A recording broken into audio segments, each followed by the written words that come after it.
The Abominable Snowman, a hairy ape-like creature that was so commonly sighted by the Himalayan people, it was even adopted into Tibetan Buddhism. Now, I did say Himalayan people because there's so many tribes and sort of like villages there, so I didn't want to, just name drop one. So, if you live up there, shout out to you.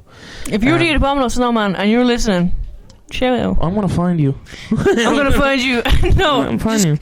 Don't be weird about it. Just like come on, weird. Come on to the podcast. Yeah, just talk to us. Dude, you're being so disrespectful and mean. No, that's the way he talks, bro. We don't know that. He could be like, try the bananas, darling. They're absolutely hi, darling. Yeah, because he picked up the fucking language from the explorers.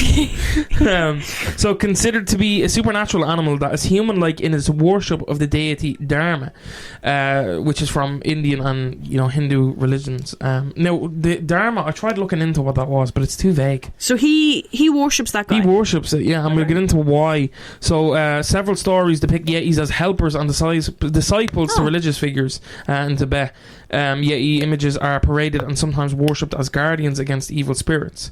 However, since yetis sometimes enforce Dharma, witnessing or seeing one is often considered as a bad omen, requiring the witness to accumulate good merit. So in other words, doing good deeds and accumulating merit through that.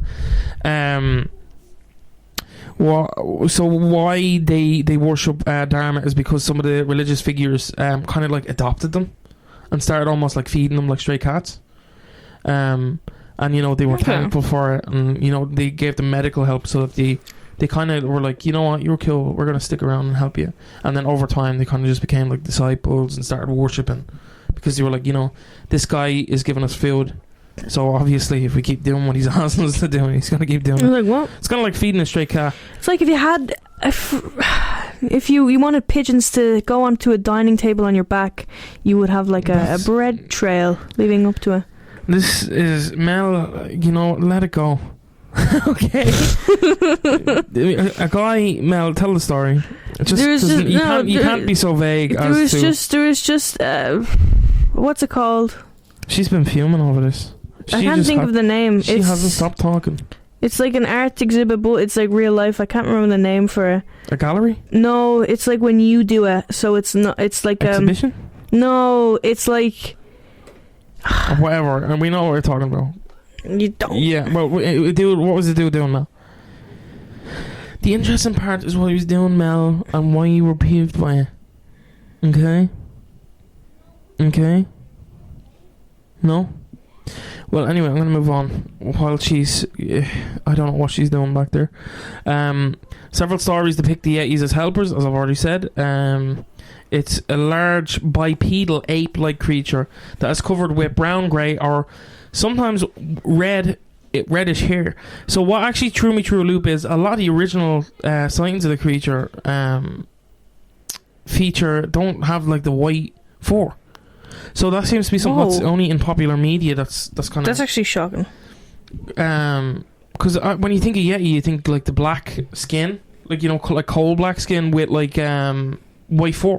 That's why I imagine like a, you know what I mean? Yeah. I don't know. It's performance art. Performance art. Okay, it was I'm sorry. It was a performance art piece where someone had a dining table. This is a student, and it was insanely cool. It was a really good idea. I wish I had thought of it. They had all the time. It was a dining table strapped to their back with like a candelabra, the like candelabra, little plastic like wine glasses and plates, and there was a platter of bread, and they were lying on the ground, and there was a platter of bread, and they were trying to get the pigeons onto their back onto the dining table to like sit around the table. But I just feel like they didn't go about it the right way. I feel like fucking expert. I just feel like they should. What they were doing, the boards were around, and they were just throwing bread at the boards, and they were trying to get. Then they started like putting bread near the guy, or I don't know if it was a guy. I'm just assuming they were just throwing bread, and then the boards were just eating the bread that was being thrown at them, and they weren't like searching for more bread, because if they stood still, they were getting the bread. Okay. I think what they should have done, they should have had the bread on the guy's back, and then they should have made crumbs leading up the guy's back, like some on his hand, some on his shoulder, some up on the platter, and then the boards would have like walked up his back. And they would have seen the bread. They would have been like, oh, there's so much bread up here. That's the end Would of the they scale. not have been full? From the crumbs? Yeah. Dylan, they were eating whole slices and they were just waiting for more slices. Then seagulls got involved. Oh, the wrong species. Hate when that We didn't happens. want those guys. We wanted pigeons. Yeah, A wren showed up. Oh, Wren shows up. Oh, it's over. fly. Oh. Fly. It's a fucking banquet. So. Yeah, so they're not So Mel was peeved white. about this. So we'll go back. They're not white. I was What just a way to expecting. segue back. I to was just they're not expecting. white. I was just expecting because snow. Yeah, that's what I thought. And they're It's like an Abominable actual Snowman, but but he's supposedly yellow. the white on the fore isn't actually their fore. It's the accumulation reflection. of snow. Yeah, like polar bears. Yeah, it's like polar bears, but they're not. Polar bears are white, Mel. Polar bears have white fur, and a polar bear actually will circle back to that. So, that is involved in the story. So, yeah, the ape-like creature covered in brown, grey, or reddish fur. It's sometimes depicted as having large, sharp teeth. Why So is this not Bigfoot? it's Bigfoot on steroids with thicker fur and sharper teeth. Okay. Literally, and I It think does feel like larger- a variant of Bigfoot. I think it has larger feet. I think it is it's a hominid. It's a bigger foot. So yeah, bigger. Yeah, as you were saying, bigger foot. I think they have bigger feet because it's meant to be like snowshoes. You know what that means? Bigger, Big big heart. heart. Oh, sorry, yeah. I think snowshoes. It acts like snowshoes is wider Oh, he area doesn't so you need don't fall. snowshoes. And they're meant to be very So like padded. it's So you don't Bigfoot, but you sink. adapted to like the winter. Yeah, it's basically Bigfoot but adapted to winter. But I think this actually has more credit than Bigfoot because it's more likely for What do the Bigfoot fans think of this? Bigfoot fans. I feel like I Sometimes think they're they real actually do have problems. beef. No, Bigfoot fans in the cryptid yoke are a problem. Sometimes they're Anything and just everything like- is a Bigfoot. Oh, there's this fucking bald guy running around with a melon head in the woods. Bigfoot's babies. We'll get into that. Bigfoot's babies? Bigfoot baby. Yeah, the melon-headed children, bro. This is an Yours like actual story. Bigfoot's They're like babies? Bigfoot babies. Yeah, it's like shut the fuck up, bro. I know. One of them you were telling me was it the werewolf? They were like this big. The werewolf, yeah, Bigfoot. The Beast of Bray Road. Like looks nothing like a Bigfoot. Bigfoots have like Big feet. flat like faces, and they have like apes. They don't really have like a ridge for their nose or anything like that because they don't. It's basically just holes in their face. Yeah, and they're like, oh, this thing has a long snout with fucking sharp teeth, and they're like, this is a Bigfoot. So it's like, no, you're reaching, bro. We know there's no. I don't think there is. In certain countries, if you said like the Congo, or if you said like parts of Australia and stuff, which there is sightings of it, I think like because a large ape, which is what Bigfoot is meant to be, is more plausible because you already have like gorillas and shit. Yeah. I think a lot of sightings of Bigfoot is just a bear because bears stand. Yeah. Like- people forget that. Bears- That's something people don't really remember about bears. It's also like I as haven't well. seen Paddington in a while. I haven't seen Paddington or Winnie the Pooh or any bear. Any media. really anthropomorphic children's Anthropomorphic cartoon animal. animal. Watch your cartoons, people. So yeah, and this so this was pre-19th century. So and this is also something. The thing with Bigfoot, I think maybe it existed because legends were passed down through Native Americans. That's where the name Sasquatch comes from. I think it means hairy one or something like that. And they do have tales, but that would be thousands of years old because their storytelling is, unparalleled. Their culture and stuff around storytelling is well crafted and well done. And it's very no one will know the true scale because they don't tell outsiders of their families and their tribes of their stories. But they think that maybe at one point it did exist, but now I doubt it. It could have been Gigantopithecus and stuff like that, and that's what they think Bigfoot is, or Yeti is. Sorry, and we'll get into that. So we're going into the 19th century. As explorers began to forced adventure into the region, sightings became more common. In 1882, an article was published in the Journal of the Asiatic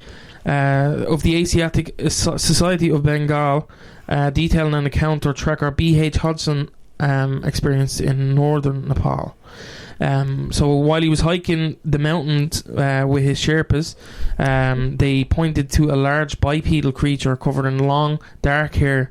The creature fled upon noticing the group. Hodgson at the time concluded the creature. What do you think he thought the creature was, Mel?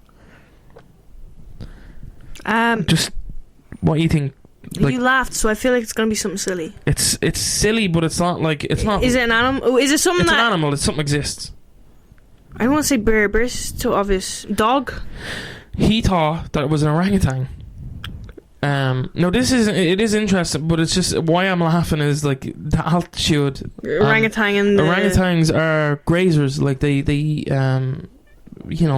bamboo shoots and stuff like that. Like they're large, and they definitely wouldn't be in like some areas that they live in are snowy, but I don't think they're trekking up to the top of a fucking. Well, you don't know this orangutan. Himalayas, yeah, but I think could just be people they've concluded because orangutans don't have.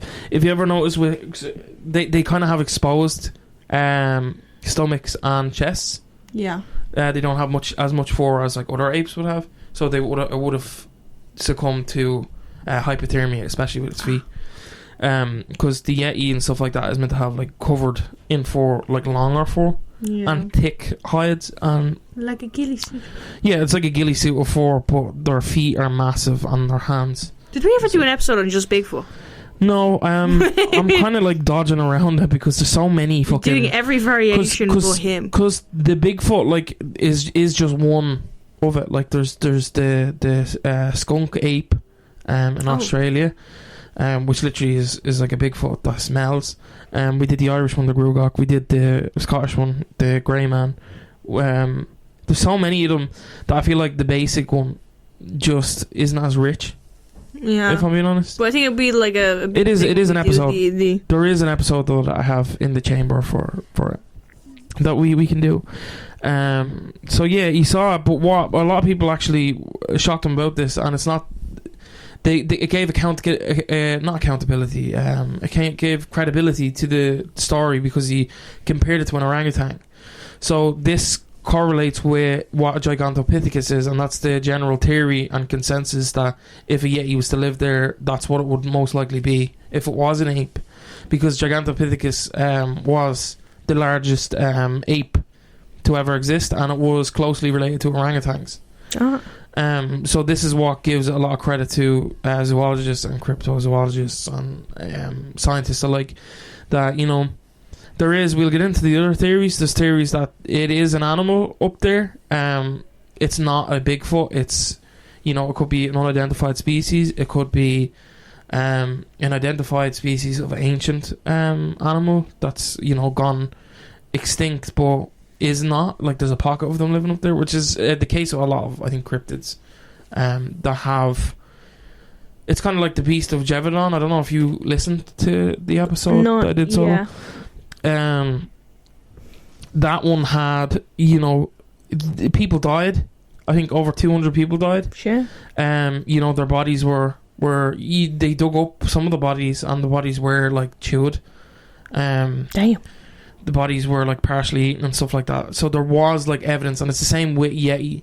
The evidence is there, and it is like it's just not concrete as to what caused the evidence. Yeah. Like they don't know what animal caused it. So that's kind of like the case with this, and the orangutan being the description kind of fits with the notion that it's an ape. Because he prior to this like he was an explorer, like he'd been in jungles and stuff like that. So that was the closest thing in his head that he saw. I don't think he actually meant literally I saw an orangutan. It was that he was like, that's as close to it. It kind of reminds me of the Edgar Allan Poe story with the orangutan. I won't spoil it for anybody, but if you know, you know. So yeah, and the altitude wouldn't support an ape of size. They would have to be significantly big. So an early record reported footprints appeared in the 1899. So they appeared in the Among the Himalayas piece that was done by Lawrence Waddell. Waddell reported his guide's description of a large ape-like creature that left the prints, which Waddell thought were made by a bear. Waddell heard stories of bipedal ape-like creatures that wrote that none, however, of the many Tibetans I have interrogated on this subject would ever give me a straight answer, and seemingly feared the creature. So this guy, I think, didn't like he's not a zoologist, and when you look at these prints, it's not a bear's prints. It sounds like he's scared that. No, it sounds like the people that are like They're dodging the answers are scared that like they're like, the yeah, creature's no. gonna like get them. But that's part of the lore as well. Is that if you hear If you like talk about it. if you talk about how they appear, and also they're afraid because of religious. Yeah. Religious aspects, like they're afraid of it up there. Like it's not a. Yeah. It is known to take livestock from villages. Yeah. Up closer to the top of the mountains, people live there, and they have, they will actually account for these kind of like disappearances. So if they're buying a stock of goats or something from another village, they will actually be like, right, we need another two because they're probably going to get eaten. So I think that kind of gives a little bit that there is something up there, but just like what, you know what I mean? The closest people up there are those people, so I think their credibility has to be taken into account, because I think there's things like there's altitude sickness and stuff like that that can cause, like, you can starve your brain for oxygen and stuff like that if you're not well equipped. I would believe if the people up there were saying, what the fuck are you talking about, I would be like, okay, then it's just fucking Westerners making shit up. Yeah. Or they're saying shit and they don't know how to explain it. Whereas I think them saying it, that gives it credibility because they live there. Like they're in the fucking trenches, bro. So yeah, and the prints, if you see them, it looks like a human's footprint, but a lot denser. Yeah. And we'll get into it. I don't know what it's called, but a foot scientist. This sounds crazy. Studied the prints and said that they weren't done by an impression of somebody wearing boots. They were done by an actual creature, and the impressions that the toes made, like the depth of the toes, imply, because of the pressure that was put down, that it was actually some sort of ape, because of the dexterity in the fingers. Yeah. Or I can't know what they're called, toes, fingers, whatever. So in the 20th century, once Western civilization, we're moving on now, so there wasn't a lot of people going up there, but the fact that every trip that did go up there was seeing one, you know what I mean, in like the pre-19th century or 20th century, was a bit crazy. So in the 20th century, once Western civilization began making increased efforts to climb the mountain ranges of the Himalayas, they began reporting strange yelling noises and howling in the snowy peaks, footprints in the snow that many inexperienced climbers assumed to be those of a bear, despite having no distinctive similarity to the prints. The prints actually bear closer resemblance to human footprints, as I said, which is unlikely, as the temperature at this altitude and climate would cause frostbite in human feet, unless there was an evolutionary trait that allowed us to do so. So that's another theory, is that this is actually another race of humans that has evolved to live in the sub-zero temperatures, which I don't know if I buy that.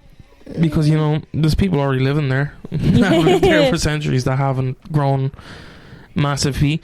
There is ones that say that it's not actually like Homo sapiens. It's like a different breed of hominid. Yeah. Like it's like Homo erectus or whatever that went up there, and now they're fucking, I don't know. Because I think a lot of Neanderthals evolved that way to deal with colder temperatures. Like they have thicker bones and stuff to deal with like hunting and whatever. But I don't know. I don't necessarily buy it. I think if there's a creature, I don't know. So this is in 1925. N.A. Tombazi, a photographer and member of the Royal Geographical Society, reported seeing a creature near Zemu Glacier. This is at an altitude of approximately 15,000 feet. He later described observing the creature about 200 to 300 yards away from him.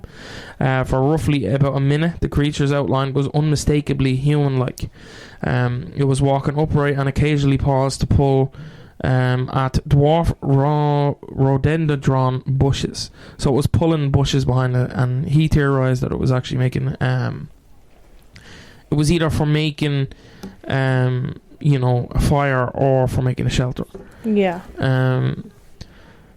So it appeared... another theory actually that was kind of crazy, that it was pulling the bushel behind it to disguise its footprints. That's crazy. That would be scary. So think about how you're walking, and this is something that they actually observed in early humans.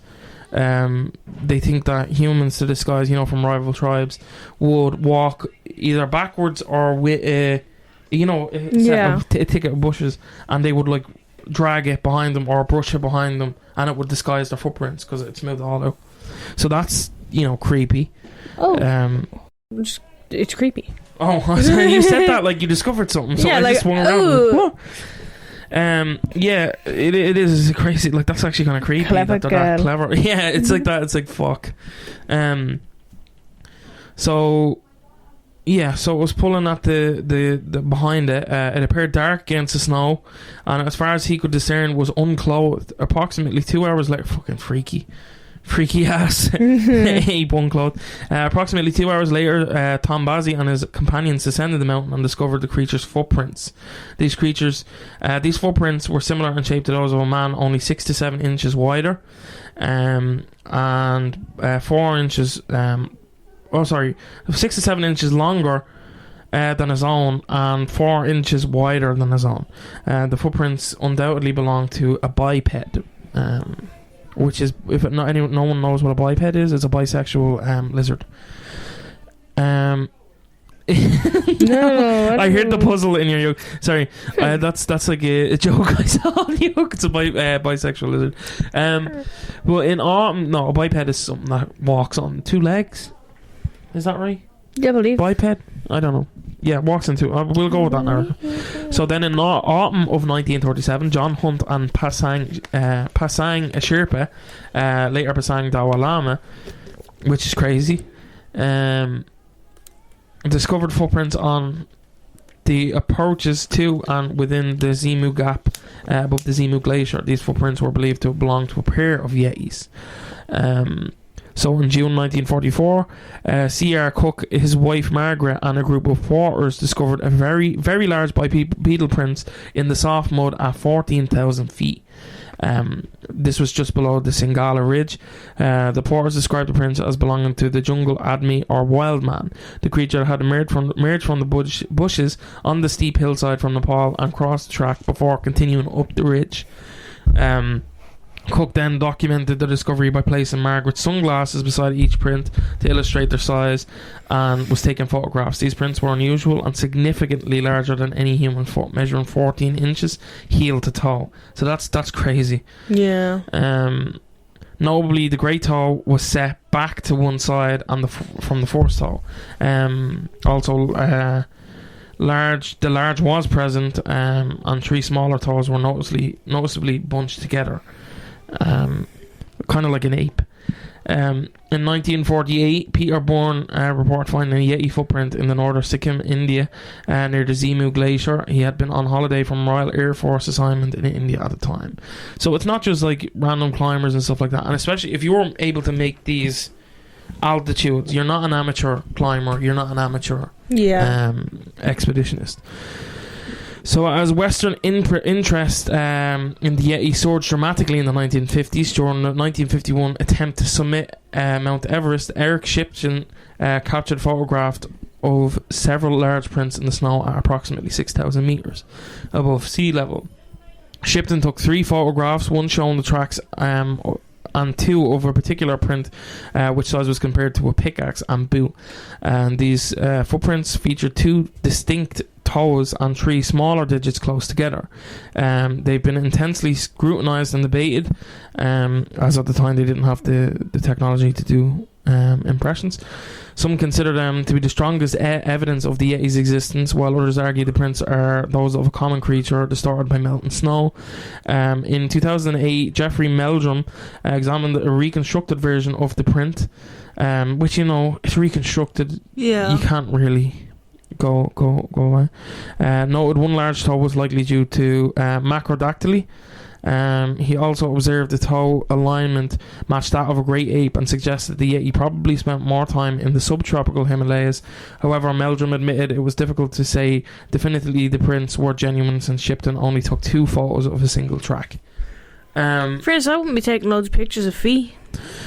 Unless what's going on WikiFeet. Then I'm making money. fucking money, bro. Big feet pics. Do you know how much that go on the fucking market? I wouldn't never have to do this podcast, Mel. No, I do this podcast because I enjoy it. Mel has a gun to my head. In 1953, Sir Edmund Hillary and Tenzing Norgay reported seeing large footprints while climbing Mount Everest. Hillary later dismissed the Yeti reports as unreliable. In his first autobiography, Tenzing believed the Yeti was a large ape. He'd seen it himself, but his father had seen it twice. So, like, this family had been seeing them for years. In his second autobiography, he expressed much greater skepticism about his existence. So he's seen this thing, and then he's seen the evidence of it, but he's still kind of like, it's almost like in denial about it, or not denial, but he's like, I don't know. Maybe no, because I don't think it's not that it's. I think it's one of those that if you saw it, you'd still be like, fuck off. Like, if I saw that up there, I'd be like, there's no way someone's fucking with me. I know, I'd be like, did I just see that? Yeah, you'd question it no matter what happened. I think even if when you have these experiences, even with paranormal and stuff like that, you can tell when somebody's truly had an experience when they question it. You know what I mean? Yeah. So during the 1954 Daily Mail Snowman expedition, so Daily Mail as in, yes, that Daily Mail that reports on the Kardashians and stuff now. We used to be a real fucking society. Mountaineering leader John Angelo Jackson embarked on the forced trek from Everest to, oh Jesus Christ, Kanchenjunga? That wasn't as bad as I thought it was going to be. Along the way, he photographed symbolic paintings of the Yeti at the Tengboche Gompe. Jackson meticulously tracked and photographed numerous footprints in the snow, most of which were identifiable. However, he also encountered many large footprints that remained a mystery. These flattened footprints, like indentations, were later attributed to erosion and the subsequent widening of the original footprints by wind and particles. On the 19th of March 1954, the Daily Mail published an article detailing expedition themes. And can you guess what happened on this expedition, Matt? They saw it? Yes, not only did they see it, they acquired hair samples from a Yeti scalp. What? How did they get that? So they came by Pangbosh Monastery, and and a reporter was just walking through the village when he walked by these people praying over something. He was like, "Oh, what's all this then?" And what he saw was two scalps, which there's pictures of. I'll show Melissa and they'll be posted on social. I don't know if I want to see it. So basically, these people, as we said earlier, they had a religious, aspect to them. That's one of them. Okay, they just have a scalp in it, and then here's the last box. Yeah, the scalp on its paw. Wow, which is crazy, and this is large. So they concluded that one of the zoologists concluded that it does belong to an ape. At least looking at it, the hand. I don't know about the scalp. So, they acquired hair samples, allegedly the Yeti scalp. Though this is disputed because, they would never be allowed to touch a religious artifact in this village. So if they acquired it, it would have been done through illegal means. These hairs appeared black and dark brown in dim light and fox red in sunlight, were analysed by Professor Frederick Wood Jones, a specialist in human and comparative anatomy. Jones's research involved bleaching the hairs, which, that's kind of crazy. That ruins evidence. Yeah. Why would they do that? I don't know. This is 1954. They're like, let's just do whatever. We're just going to fucking bleach it. He sectioned them and microscopically examined them. He took micro photographs and compared them to known animal hairs like those from bears and orangutans. Jones concluded that the hairs weren't from a scalp. They weren't from a scalp of a known animal. He argued that while some animals have a hair ridge extending to the back, from a head to their back, no animal has a ridge like the Pangboche scalp running from its forehead to the nape of the neck. So this animal basically had a scalp that was an odd shape. Do you know what I mean? Yeah. Head like you hadn't seen. Head like he's never experienced like you before. Never knew. So that the Pangboche one is different from the one that I showed you a second ago, actually. Jones couldn't definitively identify the animal from which the Pangboche hairs originate from. So what I wanted to say was there is another one, and this is crazy. actually, once we get to it, it involves actually one of the world's most famous actors in the discovery of a specimen, and we'll get into that later.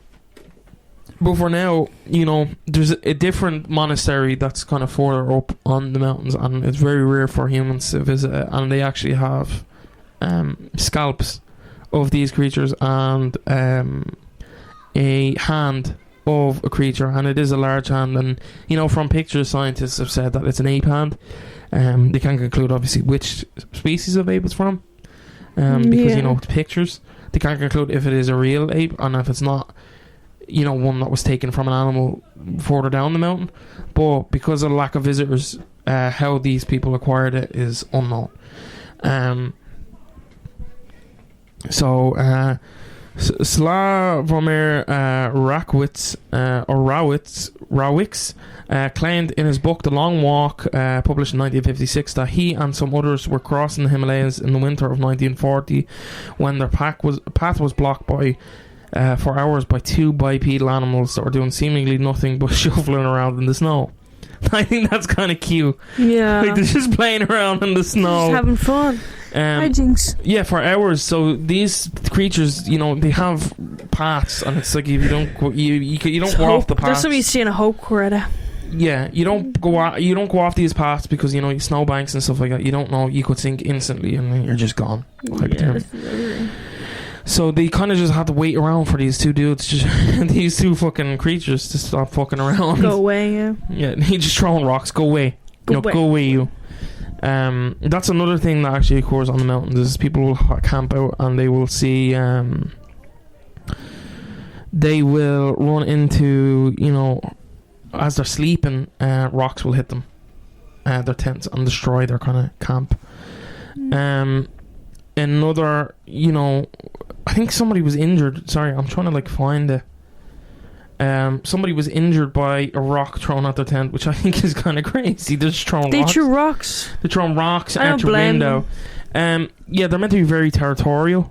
Some in the earlier days, they were frightened of people. Yeah. But as time went on, they became more aggressive at people encroaching on their territory, which, you know, is common for animals that are being fucking, you know, pissed off. So starting in 1957, Texas oil businessman Darn Tootin and adventurer Tom Slick led an expedition into the Nepal Himalayas to investigate reports, with anthropologist Professor Carlton S. Kuhn among its members. In 1959, one of Slick's expeditions reportedly collected yeti feces. Fecal analysis revealed a parasite that couldn't be classified, which is... Oh, that's not good. He's got worms, bro. He's got worms. This prompted the US government to establish 3 rules for the American expeditions searching for the yeti. A. Obtain a Nepalese permit. B. Avoid harming the yeti except in self-defense. And... did I do 1, 2, 3 or ABC? Well, C. Allowed the Nepalese government to approve any news reporting of its discovery. So, meanwhile, right, this is 1957. Meanwhile, actor James Stewart reportedly smuggled the so-called Pangbochi hand while visiting India. He concealed it in his luggage during his flight from India to London. James Stewart, ladies and gentlemen, is, you know, people would know him as his famous roles in It's a Wonderful Life. What else? He was one of the most famous actors, I think, of his time. You know, Vertigo, Rear Window, Mr. Smith Goes to Washington, which is a good movie. The Philadelphia Story, and many more. You know who James Stewart is, don't you? Yeah. Jimmy Stewart. Great actor, great movie, Christmas movie. But yeah, he smuggled the so-called Pangbochi hand while visiting India. He concealed it in his luggage and thrown his how the fuck did he get away with that, bro? I suppose this is pre. This is pre. I think pre 9/11. Obviously, there's whatever, you know, man. They were like, you got knives in your bag? Cool, fuck it, gun. You got a hand that looks human? Fuck it. In 1983, Himalayan conservationist Daniel C. Taylor and natural historian Robert L. Fleming Jr. led a yeti expedition into Nepal's Barun Valley, and this was partly inspired by the discovery of footprints in the Barun in 1972, allegedly belonging to a yeti by Cronin and McNeely. The Taylor-Fleming expedition found similar yeti-like footprints, humanoid footprints with both a hallux and bipedal gait. They found intriguing large nests in trees and vivid reports of local villagers about two types of bears. The Ruk Balu, the bear tree, which was a small reclusive creature weighing about 150 pounds, which is 68 kg. The Bui Balu, which when I read this I was like, oh, is that where Balu the bear came? No. But Balu means bear. I was going to find that out. The bear from Balu the bear literally just means bear. Bear the bear. Bear. Human. I thought it was because you bluish. Yeah, that's what I thought. I thought it was just a silly way of saying blue. Balu. Yeah. It was so the ground bear. So they have tree bear and ground bear, an aggressive creature weighing up to 400 pounds, 180 kg. Ice bear. Further interviews across Nepal revealed local belief in these two distinct bear species. Skulls were collected and compared to known skulls in the Smithsonian Institution, the American Museum of Natural History, and the British Museum. The comparison confirmed the identification of a single species. The Asiatic black bear showed no morphological difference between the tree bear and ground bear. This finding contradicted an intriguing skull in the British Museum collected in 1869 by Oldham and discussed by the Annals of Royal Zoological Society, which suggested the existence of a tree bear. So basically they went up there, they were looking for the yeti, and they were like, fuck, there's a nest in that tree and there's bears around. That's not right for bears. Bears don't go up on trees and make nests. They go up trees, but they don't make nests. Were they so scared of the yetis that they were making? Is that what we're getting? They just no. I think they just like they're like they got sidetracked. Basically, they had ADD. they're like fucking hell. That bear's asleep in that tree. So this led to reports that people actually suggested that the yeti sightings were that of a bear and some bear species. It would still be a significant discovery. It's not uncommon, I think, for polar bears to go that high up, but they stay around water generally, which is the strange part. As a bear expert, I've seen Paddington, I've seen wee bears, I've seen Winnie the Pooh. I think bears go up trees. No, they go up trees, but no, Mel, we knew that. Nesting in the trees, because they nest in burrows usually. Yes, they burrow. or they have houses in trees, like in Winnie the Pooh, or sometimes they have like lived under the tree and the roots don't last. I can't remember wee bears. I think it was like a hobbit hole situation. So yeah, and anyway, the Royal Zoological Society suggested so they basically went looking for a yeti. They found some shit. They were like, that's cool, not important. Look at this fucking tree over here. So in April 2019, an Indian Army mountaineering expedition team claimed to have spotted mysterious yeti footprints measuring 81 by 38 centimeters, 32 inches by 15 inches, and they were near the Makalu base camp. So yeah, so that was the most recent one that had some what's the word, credibility, because they were soldiers, but I don't know. Soldiers not. Hold on, man. Soldiers not a zoologist. Oh, we have to believe him because he's a soldier. But you have to believe me. So some speculate these reported creatures could be present-day specimens of the extinct giant ape Gigantopithecus, or a subspecies of the Gigantopithecus. However, the yeti is generally described as bipedal, and most scientists believe Gigantopithecus to have been quadrupedal, similar to the bear. No, similar to gorillas. Gorillas run because I don't know, maybe like a monkey, but gorillas. The yeti is generally described as bipedal, and the Gigantopithecus to have been quadrupedal and so massive that unless it evolved specifically as a bipedal ape like the hominids, walking upright would have been even more difficult for the now extinct primate than it is for its extinct quadrupedal relative, the orangutan. So basically they think that it was basically a larger version of an orangutan. So another theory is actually that this is a new species of bear, that has This is a gone new bear that we've never... undiscovered up in the mountains. Unboxing. Or it was a bear that kind of like wandered in search of food and became lost. There is a prehistoric polar bear that did live in the region. Maybe it's a ghost of a bear. Though it had been extinct for 40,000 years. That actually is a theory as well, Mel. It's the ghost of a bear? It's a spirit, yeah. It's a bear spirit. I was thinking it's the ghost of a bear who like died of pneumonia or something. Oh, poor little guy. Poor little guy. Maybe he wandered too far, got pneumonia. I think the presence of a kind of like a creature. I don't know if I buy into the whole yeti thing. I think I don't know what the fuck's going on up there. Yeah, I've never been. Maybe if I go, I see a yeti, I'll be like, oh, well, Dylan, have I got news for you? I think this world is We'd go together. I think this world is a lot bigger than a lot of people give credit. I think there's places that we have yet to explore. There's parts on that mountain that we are yet to explore. I cannot dismiss or confirm, but I would give credit that something is living up there. Whether it's a fucking Sasquatch, I probably doubt it. I think more likely is the species of bear, and also like the fact that like zoologists and stuff like that went up there with them while they were looking for yetis, and we're like, fuck it, let's go up for these fucking trees. What are they doing? What are they doing? So yeah, that's. What I'd also be like, what are they doing? There is reports of plane crashes and stuff like that, and in the region, and bodies going missing from the planes, and this kind of like led to numerous horror films being made about yetis eating them and stuff. But some people think that that's the cover story that a lot of people gave because they turned to cannibalism and didn't want to say, look, admit that, this guy's missing because I ate him. They just said, I don't know where the fuck you went, bro. There was a yeti. There was definitely a big yeti. Big guy. What's big that guy. around your mouth? Jam. Has a chain of fucking Jam. bones. He's like, where'd you get that? He's like, found them.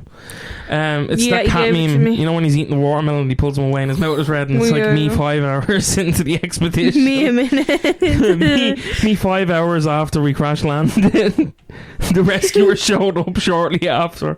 That's like The Mist.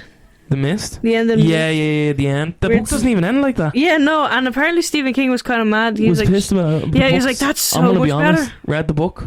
Trash. Yeah. I actually liked the film ending. Yeah, no, the film ending is incredible. I thought it was good because it shows like... Yeah, it's actually like really... It's a 180. I think it's a really good like anti-suicide message also, because it's like shit can get better. Even if it's like the world is ending, like really horrible monsters and shit can get better. A fucking army truck could pull out a fog. An army truck could pull out a fog and everything go away and everything's good again. Yeah, no, I like it. I like that. But yeah, that's this very... Even like there's some versions of the yeti being like a boulder animal, like a creature that's like a boulder, like the trolls from Frozen. There's so many like stuff. I was thinking of the rock dude. No, I was thinking Trolls, the movie with the hair, but not even those guys. No, the grey guys, the really grey guys, and the angry ones. Yeah, the sad ones, and the guy with the bib and the pizza, and she goes to take his pizza and he slaps it away. No, yeah, well, I don't know. Yeah, so that's what we have for you this week. There's a lot of legends like, with the Yeti. I only included what was Young Gravy in Dispatch, Golem, Bruno. That's based on the Jewish thing though, isn't it? Golem, the clay golem. I don't know. I think that's where golem comes from, the term. So that's what we had for you this week. If you enjoyed, please do leave a rating. You fucking threw me off and I said reading instead of reading. I hate when that happens. Leave me reading. I fucking love it. So yeah, leave us a rating, follow us on social media. We're everywhere. We are watching.